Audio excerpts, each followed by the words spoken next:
네, 하나님의 말씀 시편 23편 1절입니다. 하나님 말씀 시편 23편 1절.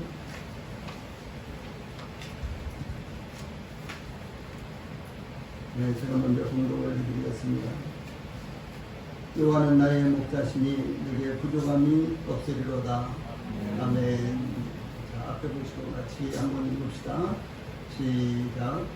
여호와는 나의 목자시니 내게 부족함이 없으리로다. 아멘. 성경에서 가장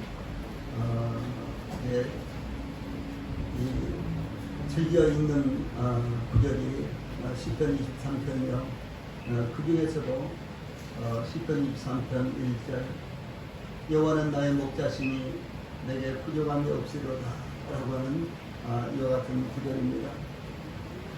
또 뿐만 아니라 그대로부터 현재까지 그리스도인들이 어려움을 겪었을 때 제일 먼저 생각나는 구절도 이 구절이라고도 알려져 있고, 또 이 구절 말씀을 통해서 세임을 얻고 하나님의 놀라운 능력을 경험하는 이런 말씀이다라고 수도 없이 많은 그리스도인들이 증거하고 있는 말씀도 바로 이 말씀입니다. 오늘은 시편 23편 1절에 여호와는 나의 목자라는 이와 같은 주제로 시편 23편 1절을 통해서 여호와는 나의 목자라는 이와 같은 주제로 말씀을 전해드리고, 이어서 제가 다음 주부터 계속해서 시편 23편을 강의를 해드리도록 하겠습니다. 시편 23편 전체의 내용이 사실은 여호와는 나의 목자라는 이런 주제로 기록이 되어 있습니다. 그 중에서 시편 23편 1절 초반절에 여호와는 나의 목자시니 이 말씀을 통해서 오늘은 여호와는 나의 목자 이런 주제로 말씀을 전해드렸습니다. 이 성경과 이스라엘의 역사에서 가장 중요한 인물이 다윗입니다. 예수님께서 다윗의 후손으로 오셨기 때문이며 성경에서 다윗은 중요한 인물이 되는데, 이스라엘에서 가장 광범위한 영토권을 입었기 때문에 이스라엘 역사에서도 중요합니다. 그러나 다윗은 파란만장한 생애를 살았습니다.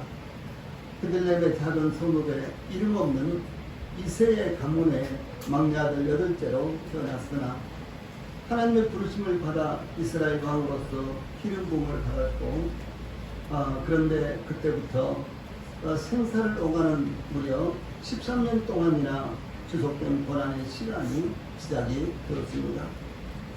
이와 같은 고난 속에서 다윗은 오직 여호와는 나의 목자라는 믿음으로 이 하나님만을 바라보며 하나님의 인도하심과 함께하심을 통해서 믿음의 길을 갈 수가 있었습니다.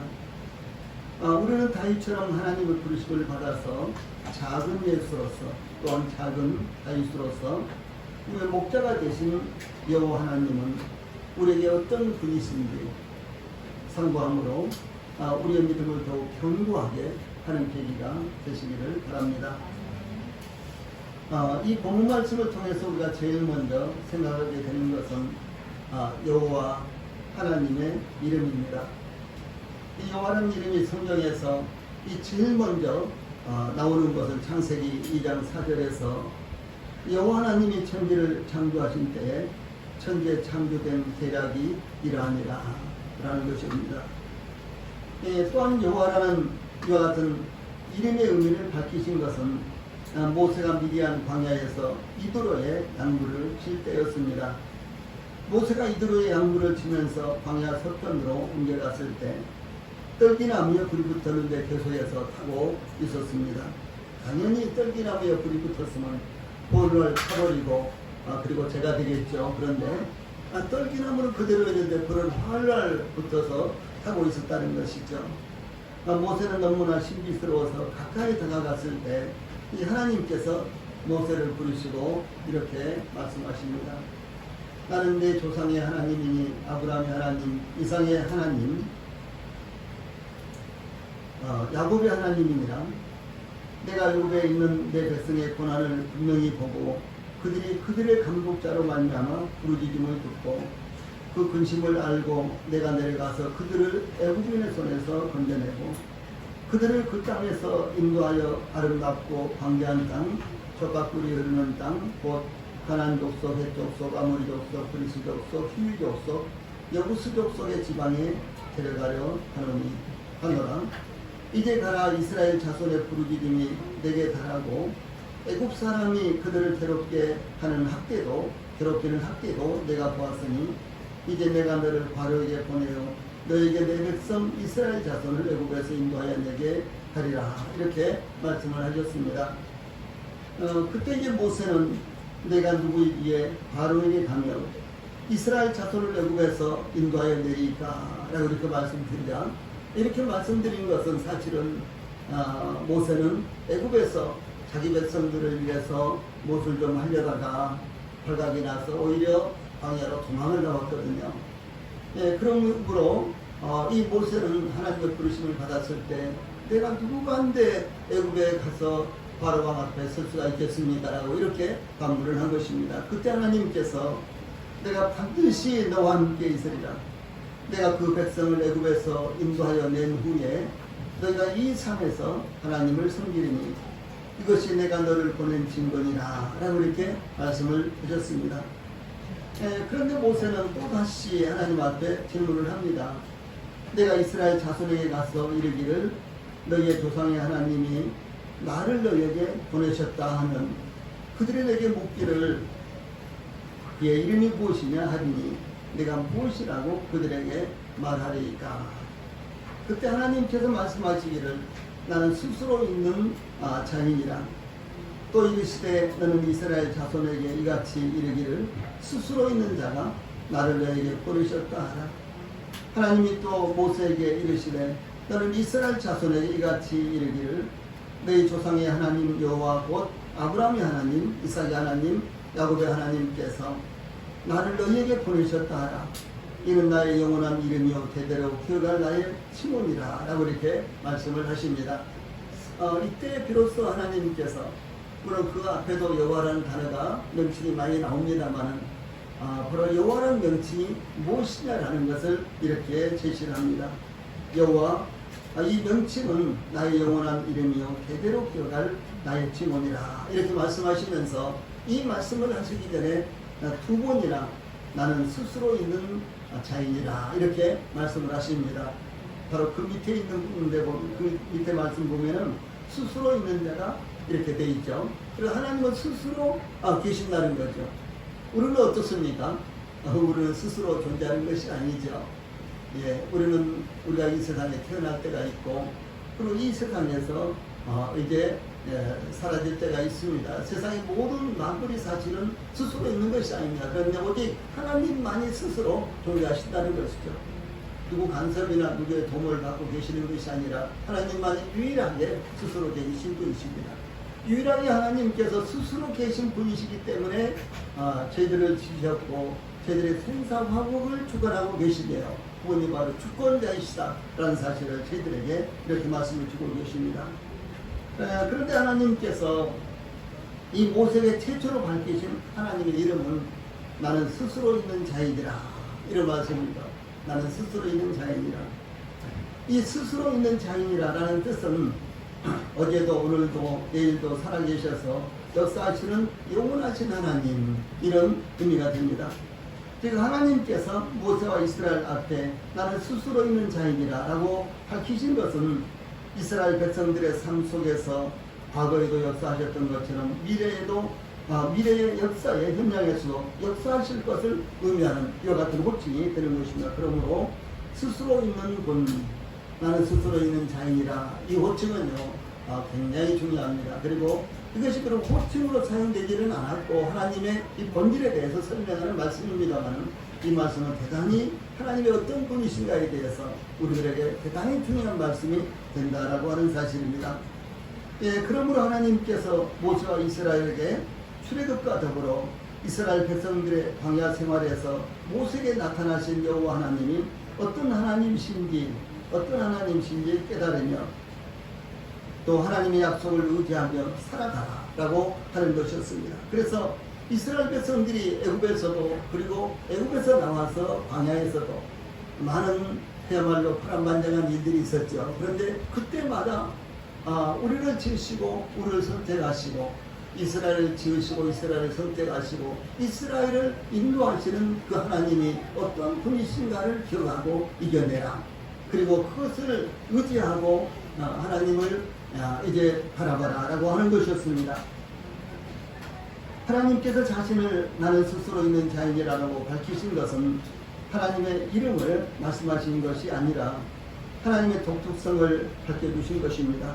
즉 하나님은 세상에는 그 어떤 존재와는 달리 누구에 의해서 혹은 누구를 의지해서 존재하시거나 역사하시는 것이 아니라 어제도 계셨고 지금도 계시며 영원히 계심으로 스스로 역사하시는 하나님이시다라고 하는 것입니다. 그러므로 우리가 변함없이 존재하시며 역사하시는 하나님을 의지해야 할 것입니다. 모세가 애굽왕 바로에게 가서 하나님 말씀을 전합니다. 하나님께서 내 백성을 보내라. 그러면 그들이 광야에서 내 앞에서 절기를 지킬 것이니라. 이렇게 하나님의 말씀을 전하자 애굽왕 바로가 이렇게 대답을 합니다. 여호와가 누구이기에 내가 그의 목소리를 듣고 이스라엘을 보내겠느냐? 나는 여호와를 알지 못하니 이스라엘을 보내지 아니하리라고 경하면서 이스라엘 백성들의 노역을 더욱 가중을 시켰습니다. 오늘날도 그렇죠. 오늘날도 하나님이 무엇이냐, 하나님이 누구가 한데 등등 이렇게 질문을 하지요. 반박을 하죠. 그렇습니다. 과거나 지금이나 동일하게 이 불신자의 마음 가운데는 하나님이 누구이기에 하나님이 무엇이가 한데 이런 생각을 항상 갖고 있다라고 하는 사실입니다. 그러자 이스라엘 백성들은 모세와 아론을 향해서 다시 말해서 이제 모세가 애굽왕 바로 앞에 가서 하나님이 이렇게 말씀하셨다.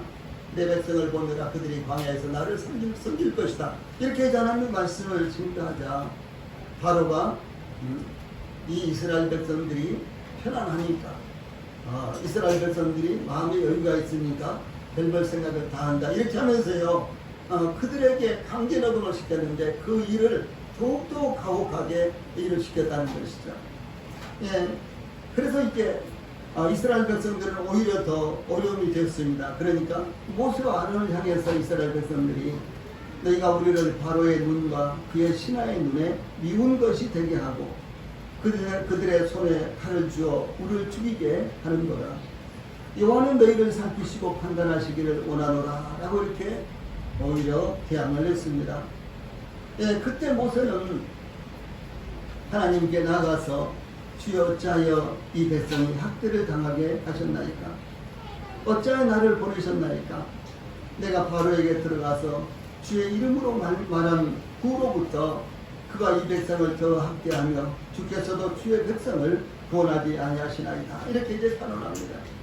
내가 바로한테 가서 하나님의 말씀을 전할 때부터 이 바로가 이 백성을 더 학대를 하고 그런데도 불구하고 하나님은 이 백성들을 구원하지도 않으시니 하나님 어찌 된 일입니까? 라고 이렇게 단언을 합니다. 그때 하나님께서 이 다음과 같이 이 말씀을 이렇게 이어나가십니다. 함께 읽어볼까요? 시작. 나는 여호와이니라. 내가 아브라함과 이삭과 야곱에게 전능히 하나님으로 나타났으나 나의 이름을 여호와로는 그들에게 알리지 아니하였고 가나안 땅 곧 그들이 거류하는 땅을 그들에게 주기로 그들과 약속하였더니 이제 애굽 사람이 종으로 삼은 이스라엘 자손의 신음소리를 내가 듣고 나의 언약을 기억하노라. 그러므로 이스라엘 자손에게 말하기를 나는 여호와라. 내가 애굽 사람의 무거운 짐 밑에서 너희를 빼내며 그들의 노역에서 너희를 건지며 병팔과 여러 심판들로서 너희를 속량하여 너희를 내 백성으로 삼고 나는 너희의 하나님이 되니 나는 애국 사람의 무거운 짐 밑에서 너희를 빼낸 너희의 하나님 여호와인 줄 너희가 알리라. 내가 아브라함과 이삭과 야곱에게 주기로 맹세한 땅으로 너희를 인도하고 그 땅을 너희에게 주어 결혼을 삼게 하리라. 나는 여호와라 하셨다. 이렇게 길게 말씀을 하십니다. 이 하나님께서 나는 여호와이니라, 나는 여호와이니라, 이 말씀을요, 이 본문에는 무려 2절, 6절, 8절에서 3번이나 반복을 하십니다. 예, 여호와라는 하나님의 이름은 본문을 통해서 나타난 대로 이 말씀 가운데 나타난 대로요, 약속하시고 그 약속을 이루시는 하나님이라는 의미입니다. 한번 해봅시다. 약속하시고 그 약속을 이루시는 하나님. 네, 하나님의 호칭이 여러죠. 하나님의 이름이 많이 있죠. 그런데 여호와라는 여호와, 제일 먼저 이제 성경에 많이 나오는 여호와라는 이 명칭은요, 약속하시고 그 약속을 이루시는 하나님, 이런 말씀이에요. 그러니까 우리가 여호와라는 이름만 이렇게 생각나도요, 굉장히 우리 마음이 뜨거워지고 우리의 믿음이 새롭게 되는 것이죠. 즉 이스라엘의 조상들인 아브라함과 이삭과 야곱에게 나타나셔서 약속하신 하나님이십니다. 그런데 그 약속을 하나님께서 잊지 아니하시고 무려 400년 내지 500년이나 지난 후에도 잊지 아니하시고 그것을 이루시기 위해서 여기 8절에요. 아브라함과 이삭과 야곱에게 주기로 맹세한 땅으로 너희를 인도하고 그 땅을 너희에게 주어 기업을 삼게 하리라, 이렇게 말씀을 하신 것입니다. 이와 같이 하나님은 그 택하신 자들을 잊지 아니하십니다. 그들과의 약속을 기억하시고 그 약속을 이루시는 하나님이십니다. 그러므로 하나님의 약속을 굳건하게 우리 성도들이 붙으시기를 바랍니다. 두 번째로 시편 23편 1절 말씀을 통해서요, 여호와 인도하시고 지켜주시고 보호하신 하나님, 이와 같은 의미가 담겨져 있습니다. 그러므로 다시 여호와는 나의 목사시니라고 이렇게 고백하며 찬양한 것은 이 하나님께서 선택하신 그 백성들을 잊지 않으실 뿐만 아니라 약속하신 것을 신실하게 지켜주시는 하나님이신 것을 고백하며 찬양한 내용입니다. 이미 말씀드린 대로 다윗은 하나님의 선택을 받아 선지자 사무엘을 통해서 이스라엘 왕으로 기름 부음을 받았습니다. 다윗이 사무엘을 통해 이스라엘 왕으로 기름 부음을 받자 사울은 다윗을 시기하여 오히려 다윗을 죽이려고 했다라고 하는 것이죠. 이스라엘 백성들이 다윗을 주목하고 있었고, 과연 하나님께서 세우신 이스라엘의 이 차기 왕은 정말 대단한 사람이야. 왜? 다윗이 전쟁을 나가면 백전 백성을 했기 때문에요. 이스라엘 백성들이 볼 때 과연 우리 왕감이다, 우리 왕이 될 만한 분이시다, 하나님이 과연 지혜롭게 다윗을 선택하셨구나, 이런 생각을 갖게 됐다는 것이죠. 그런데 이스라엘 여인들이 이 전쟁을 하고 돌아오는 이 사울과 다윗을 맞이하면서 이렇게 말합니다. 사울이 죽인 자는 천천히요 다윗은 만만이로다, 이렇게 노래를 부르는 거예요. 춤을 추면서 이렇게 이제 전쟁에서 승리를 하고 돌아오는 사울 왕과 이 다윗을 맞이하면서 춤을 추면서 이스라엘 여인들이 이렇게 노래를 부릅니다. 그런데 사울이 가만히 생각해 보니까 사울 왕이 자기에게는 천천을 돌리고 다윗에게는 만만을 돌리는 것을 정말 참을 수가 없었습니다. 이 다윗이 그의 왕위를 빼앗을 것이라고 넘겨잡고 미리 제거해야 된다, 다윗을 없애야 된다라고 이렇게 생각을 하게 된 것입니다. 왜냐하면 다윗이 가는 곳마다 백전백승하니까 이 견딜 수 없는 시기쯤이 이 사울 왕에게 활동을 했다라고 하는 것이죠. 그래서 이제 사울 왕이 다윗을 죽이려고 하자 다윗은 사울을 피해서 도망하기 시작합니다. 제일 먼저 다윗은 사무엘을 찾아서 라마 나요스로 갔는데요. 이 다윗이 제일 먼저 도망을 간 곳이 사무엘을 찾아갔다라고 하는 것은 굉장히 중요한 것이죠. 사랑하는 우리 성도들이 어려움을 당할 수가 있습니다. 그렇죠? 또 어떤 어려움이 되지 않더라도 해결해야 될 어떤 문제가 이제 우리 성도들에게 닥칠 것입니다. 그럴 때 제일 먼저 찾아야 될 것이 바로 하나님이시다, 하나님의 말씀이다라는 사실을 우리 성도들이 먼저 기억을 하십시오. 그래서 제일 먼저 이 다윗은 사무엘을 찾아서 라마 나요스로 갔는데, 나요스는 하나님께서 자기의 이름을 두려고 택하신 곳, 이런 뜻이에요. 문자적으로는 성소, 성전을 의미합니다. 나요스란 말이요. 그러므로 나요스는 사무엘과 함께 하나님의 임재를 경험할 수 있는 곳이었습니다. 이 다윗은 이 라마라이옷에서 베냐민 지파에서 그 다음에 기브아로 갔는데, 이 기브아는 둘째로 간 곳이 기브아예요. 기브아는 사실상 이 사울 왕의 고향이었습니다. 다윗은 이 사울 왕이 정말로 자신을 죽이려고 하는지 사울 왕의 장남인 요나단을 만나서 그 진실을 알아보고 싶었어요. 이 다윗이 얼마나 지혜스러운지 참으로 참 놀랍습니다. 제일 먼저 하나님의 사람 이 사무엘을 찾아갔고, 그 다음에 이제 사람을 찾아갔다는 것이죠. 예, 우리는 사람을 먼저 찾아가고, 그 다음에 내지는 또 우리가 먼저 우리의 생각대로 일을 처리하고, 그 다음에 하나님 일이 이렇게 됐으니까 도와주세요 하고 이렇게 기도한다거나 우리가 이렇게 하죠. 그것이 아니라 먼저 하나님을 찾아가서 먼저 하나님 앞에 기도하고, 예, 그 다음에 우리 하나님께서 주신 지혜를 따라서 우리가 행동을 해야 된다는 사실을 여기서 우리가 볼 수가 있는 것입니다. 그 다음에 이제 세 번째로 다윗이 찾아간 것이, 예, 자신의 미래와 처신을 어떻게 해야 될지를 하나님 앞에 묻기 위해서요. 노브로 갔는데, 노브라는 곳을 갔어요. 그런데 이 노브는 제사장의 성읍입니다. 그리고 거기에 성막이 있었습니다. 그래서 이제 그곳에 갔더니, 가서 이제 아히멜렉이라는 여같은 제사장에게 말씀을 드렸더니, 아히멜렉이 다윗을 대신해서 하나님 앞에 이 다윗이 어떻게 해야 됩니까? 라고 이렇게 물었어요.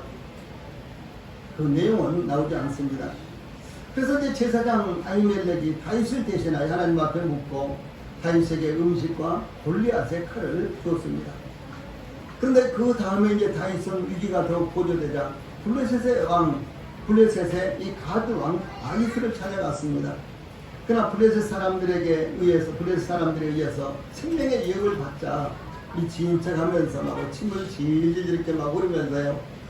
그리고 막 여기저기다 걱정하고 이렇게 하면서 미친 흉내를 냈어요. 그래서요, 간신히 거기서 벗어났습니다. 다윗은 자신이 어디에 숨었는지 사울 왕에게 밀고하는 수많은 밀고자들 때문에 이토렵고 불안한 도피 생활을 영위해 나갔습니다. 그 다음에 쭉 이제 다윗이 이제 도피해간 여 같은 것들을 보면요, 다윗은 이어서 아둘람 굴이라는 곳에 가서 숨기도 하고, 모압 미스베로 모압으로 갔어요. 모압은 이 애할머니 친정입니다. 모압은요, 다윗의 애할머니 친정이에요. 애할머니가 누굽니까? 다윗은 이 할머니의 친정이에요. 할머니가 룻입니다. 여러분 룻기 아시죠? 룻이 다윗의 할머니예요. 그래서 그 할머니의 친정인 모압으로 가서 또 잠시 몸을 숨깁니다. 또한 선지자 가스로부터 유다 땅으로 들어가라는 말씀을 듣고 유다의 헤렛수풀로 들어가기도 합니다. 그 후에 그일라라는 곳, 또 광야의 요새와 십항무지, 또 마온 항무지, 엔게리 요새, 바란 광야, 마온의 갈멜, 또 십항무지 하길라산, 또 블레셋의 가드왕 아기스에게 두 번째로 피신을 하고, 그때야 비로소 사울 왕이 다윗 쫓는 것을 포기했습니다. 이 블레셋 왕 아기스는 다윗에게 시길락을 주어서요, 거기에 거주하도록 허락을 했고, 다윗은 이 사울 왕이 죽기까지 무려 1년 4개월 동안 시길락에서 거했습니다. 이렇게 이제 많은 지명을 제가 이렇게 소개한 것은 다윗이 도망을 다녔을 때, 다윗이 사울 왕이 다윗을 죽이려고 그러니까 다윗이 도망을 다닐 때 그 정도가 아니라 이렇게 그야말로 동서남북할 것 없이 사울 왕을 피해서 도망을 다니고 이 고난의 세월을 이렇게 보냈다라고 하는 사실입니다. 이런 고난의 세월 가운데서 이제 군사를 이끌고 추격하는 사울 왕을 피해서 수많은 곳으로 옮겨 다니면서 이게 직면했으나 하나님께서 다윗을 인도해 주셨고 그의 피난처가 되어 주셨습니다. 이 수많은 죽음의 위기로부터 지켜주시고 건져주셨습니다. 즉 다윗에게 약속하시고 그 약속대로 지켜주신 것입니다. 이 다윗에게 기름을 부은 분이 바로 하나님이세요. 그래서 다윗에게 기름을 부은 분이 하나님이시기 때문에 하나님께서 다윗을 이스라엘의 주권자, 이스라엘의 왕으로 삼기 위해서 다윗으로 하여금 수도 없이 많은 고난을 겪었지만 그러나 다윗이 그것을 견디고 이겨내도록 도우셨다라고 하는 사실입니다. 그러므로 다윗은 여호와는 나의 목자시니라고 이렇게 고백함을 찬양을 했습니다. 우리 성도들도 이와 같은 고백과 찬양이 항상 우리 성도들의 마음 가운데 충만하기를 바랍니다. 그 다음에 세 번째로는 여호와 하나님에 대한 경험을 제가 한 것을 잠시 우리 성도들에게 소개를 해드려야 될 것 같아요. 제가 심근경색으로 시술을 받았습니다. 지난 11일 뱃속이 더부룩해서 아침도 먹지 않았는데 8시간이 견디기 어려울 정도로 가슴에 심하게 통증이 왔는데 사실은 그 전날도 아주 심하게 통증이 한번 왔습니다. 근데 이제 한 2시간 정도 이렇게 고통이 계속됐는데 식은땀을 줄줄 흘리고 이제 견디다가 우통을 벗고 앞뒤를 수건으로 닦을 정도로 아주 땀을 그렇게 많이 흘리면서 통증이 많이 왔습니다. 그래서 조금 이제 우선해져서 여기 가구리 내거리에 있는 내과에 가서 진찰을 받았는데 이 장이 좋지 않아서 그런 것이라고 하루 치약을 처방받아서 교회 오자마자 한 봉지를 이제 복용했는데 그런데 잠시 후에 또다시 통증이 시작이 됐습니다. 똑같은 통증이 시작이 됐어요. 이 견디기가 너무 힘들었습니다. 그래서 1시간쯤 이제 계속됐는데 조금 우선해지자 이 체한 것 같아서 예배당을 4바퀴를 돌다가 건너편 소공원으로 가서 2바퀴를 돌았는데 더 이상 볼 수가 없도록 통증이 계속됐습니다. 운동장을 한 5바퀴만 돌면 될 것 같아가지고 제가 예배당을 4바퀴로 돌았는데 이래가지고는 내려가지 않겠다. 이렇게 막 올라와가지고 이렇게 통증이 계속됐는데 여기까지 계속됐습니다. 정말 대굴대굴 굴고 싶었어요. 얼마나 통증이 심했는지. 그래서 이제 밖으로 나가서 소공원을 2바퀴를 돌았는데 더 이상 돌 수가 없었습니다. 좀 통증이 내려갔는데 좀 잦아들었는데도 더 이상 돌 수가 없었어요. 그래서 주저앉아서 신호 하나를 보내면서 생각을 해보니까 이게 무슨 큰 병이구나 이렇게 생각이 들었어요. 그래서 빨리 병원으로 가야 되겠다. 그래 이제 예배당에 와서 병원에 이제 가려고 서둘러서 이 앞에서 택시를 타고 한일병원 응급실로 갔습니다. 그런데 한일병원 응급실로 갔더니 전날 코로나19 확진자가 바로 응급실에서 발생을 했대요. 그래서 이제 거기서 진료를 받을 수가 없어서 일반 진료를 하려고 했는데 그날은 더 이상 CT나 검사를 할 수 없다 이렇게 말을 했어요.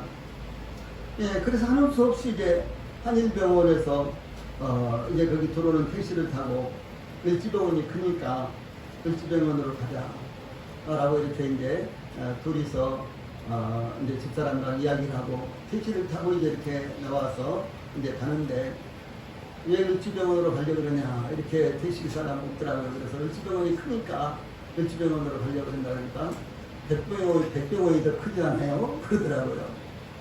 그래, 그때 백병원이 더 큰지 을지병원이 더 큰지 잘 가늠이 잘 되지 않았어요. 근데 사거리 와서 직주를 하면 을지병원이고 을지병원으로 가고 좌회전을 하면은 백병원으로 가니까 빨리 결정을 하세요 그러더라고요.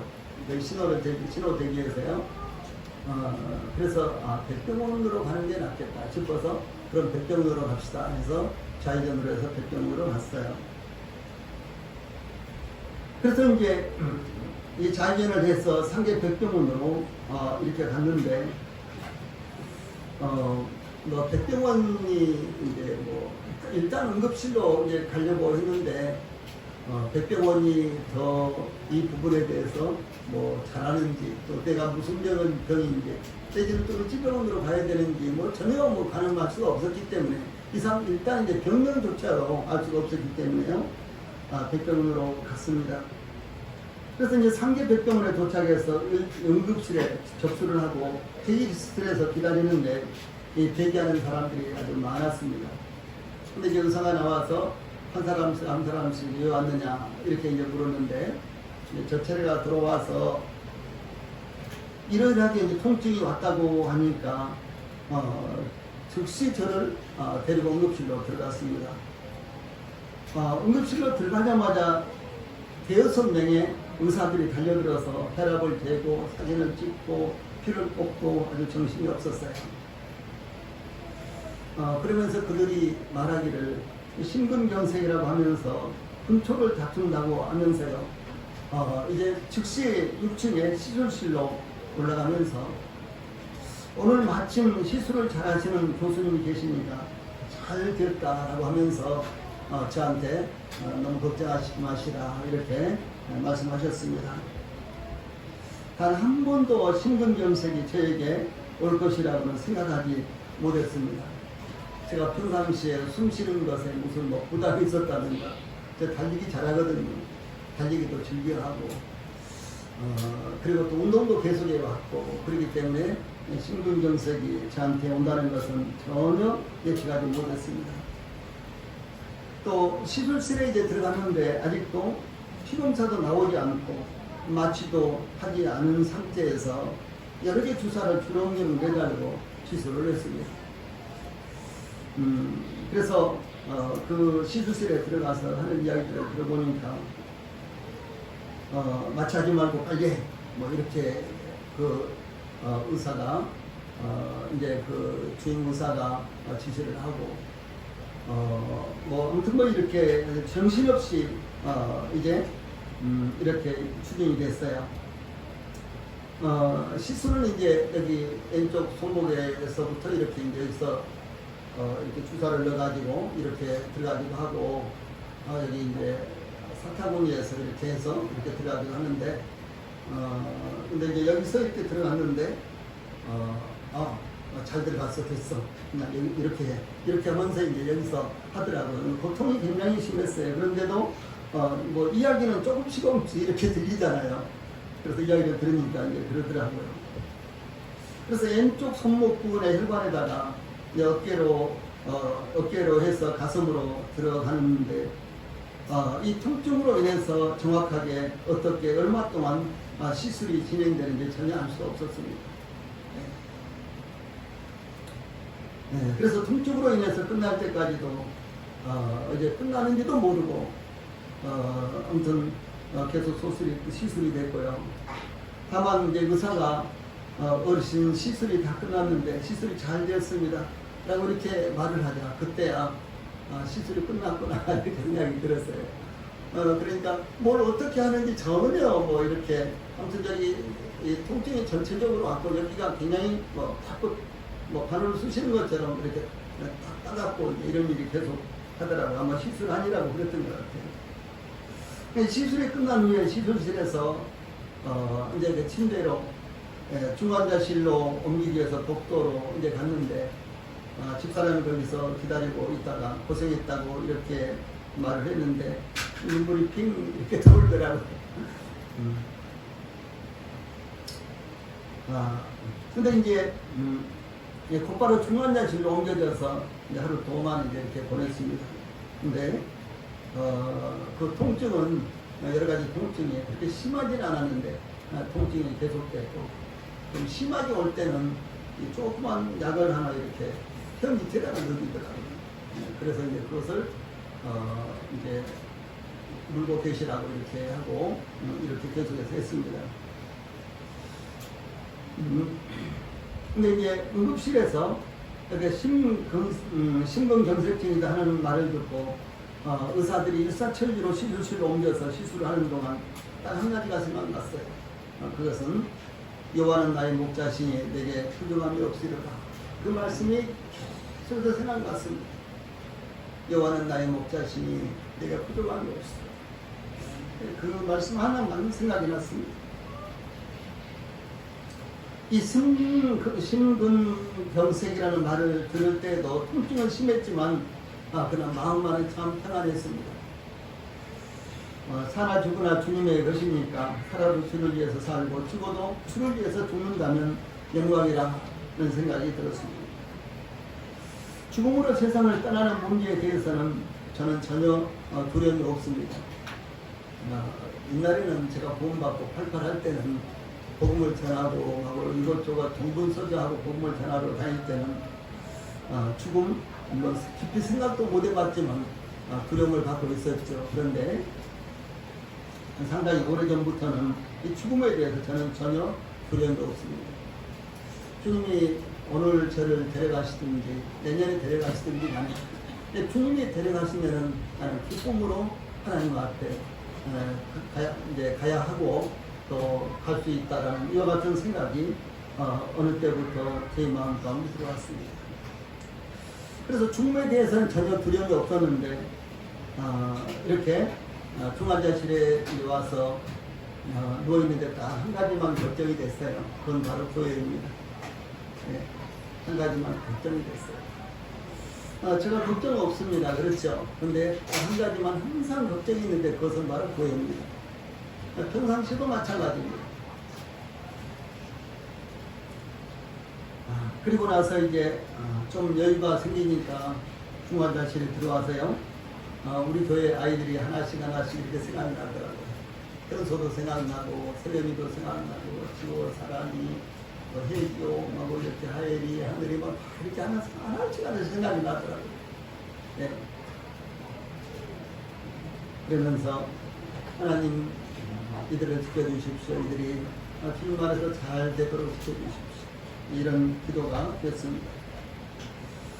예, 그러면서 시동일관 여호와는 나의 목자시 내게 부족함이 없으리라 하는 말씀이 생각나서 저를 구원하신 하나님 제 생명을 지켜주신 하나님으로 말미암아 제 마음 가운데는 항상 육체적으로는 고통이 심했지만 그러나 마음에는 이제 큰 무엇도 그 어떤 것으로도 빼앗을 수 없는 그 어떤 것으로도 빼앗을 수 없는 이 평안이 계속해서 가득 차 있었습니다. 저를 위해서 기도해 주신 우리 성도님들께 감사를 드립니다. 또 저희들이 교회의 지체로서 또 교회를 섬기고 있다는 것이 얼마나 감사한 일인지 그런 부분에 대해서도 많이 감사가 됐습니다. 자, 여기 이제 이 말씀 여호와는 나의 목자시니라는 이 말씀을 통해서요. 네 번째로 이 선한 목자이신 주 예수님에 대해서 조금 더 살펴보도록 하겠습니다. 이 다윗에게는 여호와는 나의 목자시니라는 고백과 찬송은 그를 지켜주셨고 그를 지켜주시고 그를 인도하시는 하나님인 것을 의미합니다. 다윗이 여호와는 나의 목자시니 이렇게 고백하고 찬양을 할 때요, 다윗의 마음 가운데서는 나를 지켜주시고 나를 보호해 주시고 나의 생명을 구원해 주신 하나님, 이와 같은 의미가 이 말씀 가운데 담겨져 있는 것입니다. 그런데 주 예수님께서는 나는 선한 목자라 이렇게 말씀을 하십니다. 나는 선한 목자라. 이렇게 양들에 대해서 선한 목자라고 자신을 주 예수님께서 정의하셨어요. 나는 선한 목자라 이렇게 정의하셨습니다. 그럼 이 선한 목자는 어떤 목자를 의미할까요? 주 예수님께서 다음과 같이 선한 목자에 대해서 말씀을 이렇게 하십니다. 자, 요한복음 10장 11절로 15절 말씀인데 같이 읽어봅시다. 시작. 나는 선한 목자라. 선한 목자는 양들을 위하여 목숨을 버리거니와 싹두는 목자도 아니요 양도 제 양이 아니라 이리가 오는 것을 보면 양을 버리고 달아나니 이리가 양을 물어가고 또 해치느니라. 달아나는 것은 그가 싹두는 까닭에 양을 돌보지 아니하느냐. 나는 선한 목자라. 나는 내 양을 알고 양도 나를 아는 것이 아버지께서 나를 아시고 내가 아버지를 아는 것 같으니 나는 양을 위하여 목숨을 버립니다. 이렇게 말씀을 하십니다. 네, 주 예수님께서는 나는 선한 목자라 이 말씀을요 이 대목에서 두 번이나 연속적으로 하셨습니다. 네, 주 예수님께서 강조하신 선한 목자는 어떤 목자일까요? 이것을 다윗이 시편 23편 1절에서 여호와는 나의 목자시니 내게 훌륭함이 없으로다. 이 말씀과 비교해서 이렇게 보셔야 되는 거예요. 여호와는 나의 목자시니 내게 훌륭함이 없으로다. 이 말씀은 어떤 의미가 담겨 있다 그랬죠? 다윗은 수도 없이 많은 시련과 공경 가운데서도 하나님이 나를 지켜주시고 나를 보호해주시고 나의 생명을 보내주셨다. 그런 하나님의 의미라는 거죠. 아시겠죠? 그러면 주 예수님께서 여기서요, 나는 선한 목자라 이렇게 말씀을 하셨는데 이 말씀의 의미가 무엇이냐라고 하는 것이죠. 이 선한 목자는 이리가 양을 해치기 위해서 달려들면 달아나는 것이 아니라 양들을 보호하기 위해서 자기 목숨을 버리는 목자다라고 하는 사실입니다. 예, 그러므로 다윗이 깨달은 여호와는 나의 목자시니 이를 말씀과요. 그래서 주 예수님께서 나는 선한 목자다라고 하는 이 말씀이 똑같은 목자이지만 아주 차원이 다른 이와 같은 의미의 목자라고 하는 사실입니다. 이 선한 목자는 자신의 양을 알고 양도 목자를 아는 사이인 목자입니다. 지속적으로 관계가 이루어지는 목자라는 뜻입니다.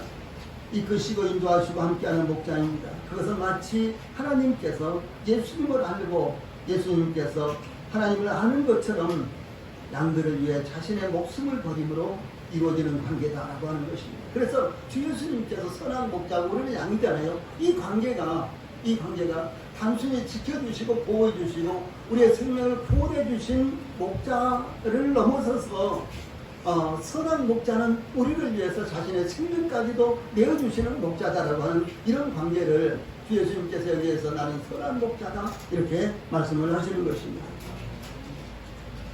그러므로 주 예수님은 우리에게 선한 목자입니다. 우리를 위해 자신의 목숨을 주심으로 우리에게 선한 목자가 되셨습니다. 단순히 우리를 지켜주시고 보호해주시는 차원을 넘어서 우리를 위해서 자신의 생명을 주시는 목자, 그 목자가 바로 선한 목자입니다. 그러므로 우리 성도들이 항상 나의 목자는 선한 목자이시다. 나의 목자는 주 예수님이시고 주 예수님은 나에게 선한 목자이시다. 라는 이와 같은 마음을 갖게 되시기를 바랍니다. 이와 같이 우리들에게 이와 같이 우리에게는요, 우리를 위해서 자신의 목숨을 내어주신 목자가 있습니다. 바로 주 예수님이십니다. 그러므로 사도 바울이 이제 내가 육체 가운데 사는 것은 나를 위하여 나를 사랑하사 나를 위하여 자기 자신을 버리신 하나님의 아들을 믿는 믿음 안에서 사는 것이다. 이렇게 고백한 대로요, 우리도 우리의 생명의 목자이시여 영원한 목자이신 주 예수님을 믿는 믿음으로 살아가시기를 바랍니다. 자, 이 말씀 마지막으로 읽고 마치겠습니다. 이제 거기서부터 시작. 이제 내가 육체 가운데 사는 것은 나를 사랑하사 나를 위하여 자기 자신을 버리신 하나님의 아들을 믿는 믿음 안에서 사는 것이다. 아멘. 감사합니다. 선생님 드리겠습니다.